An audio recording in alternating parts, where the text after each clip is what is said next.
ನಮಸ್ತೆ ಸ್ನೇಹಿತರೆ, ಇವತ್ತು ನಾವು ವೆಜಿಟೇಬಲ್ ಪಲಾವ್ನ ಹೇಗೆ ಮಾಡೋದು ಅಂತ ನೋಡೋಣ.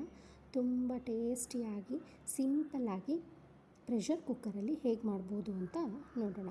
ತರಕಾರಿ ಪಲಾವ್, ವೆಜಿಟೇಬಲ್ ಪಲಾವ್ ಅಂದಾಗಲೇ ನಾವು ಏನೇನು ಹಾಕ್ಕೊಳ್ಬೇಕು ವೆಜಿಟೇಬಲ್ಸ್ ಅಂತ ಅಂದರೆ ಗ್ರೀನ್ ಪೀಸ್, ಬಟಾಣಿ, ಆಲೂಗೆಡ್ಡೆ, ಕ್ಯಾರೆಟ್, ಬೀನ್ಸ್, ಅದ್ರ ಜೊತೆಗೆ ಹೂಕೋಸು ಹಾಕ್ಕೊಳ್ಬೋದು, ನ್ಯೂಕೋಲ್ ಹಾಕ್ಕೊಬೋದು. ಆಮೇಲೆ ಒಗ್ಗರಣೆಗೆ ಈರುಳ್ಳಿನ ಹೆಚ್ಚಿಟ್ಕೊಳ್ಬೇಕು.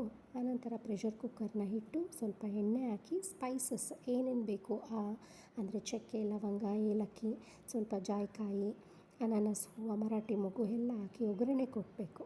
ಅದ ನಂತರ ಮಸಾಲೆಗೆ ನಾವು ಏನೇನು ಜೋಡಿಸ್ಕೊಳ್ಬೇಕು: ಟೊಮೊಟೊ, ಹಸಿಮೆಣಸಿನ್ಕಾಯಿ, ಕೊತ್ತಂಬರಿ, ಪುದೀನ, ಈರುಳ್ಳಿ, ಚಕ್ಕೆ, ಲವಂಗ, ಶುಂಠಿ, ಬೆಳ್ಳುಳ್ಳಿ ಪೇಸ್ಟು, ಏನು ಈ ಥರ ಮಸಾಲೆಗೆ ನಾವು ಎಲ್ಲ ಜೋಡಿಸಿ ಪಕ್ಕದಲ್ಲಿ ಸೈಡಲ್ಲಿ ಇಟ್ಕೊಳ್ಳೋಣ.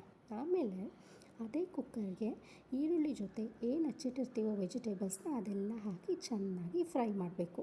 ಆ ಫ್ರೈ ಮಾಡಬೇಕಾದ್ರೆ ನಾವು ಸ್ವಲ್ಪ ಅರಿಶಿನ, ಸ್ವಲ್ಪ ಉಪ್ಪು, ಸ್ವಲ್ಪ ಮೊಸರು ಹಾಕಿ ಫ್ರೈ ಮಾಡಬೇಕು.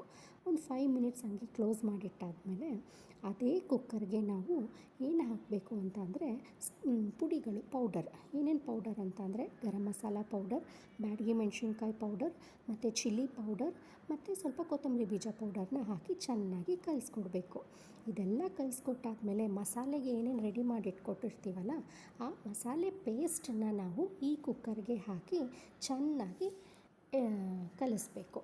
ಅದಾದ ನಂತರ ಅದು ಹಸಿ ವಾಸನೆ ಎಲ್ಲ ಹೋದ್ಮೇಲೆ ಸ್ವಲ್ಪ ನೀರು ಹಾಕಿ, ಅನ್ನ ಹಾಕಿ ಅಕ್ಕಿ ಹಾಕಿ 2 ವಿಷಲ್ ಹೊಡ್ಸಿದ್ರೆ ನಮ್ಮ ರುಚಿಕರಾದ ವೆಜಿಟೇಬಲ್ ಪಲಾವ್ ತಿನ್ನೋದಕ್ಕೆ ರೆಡಿಯಾಗಿರುತ್ತೆ.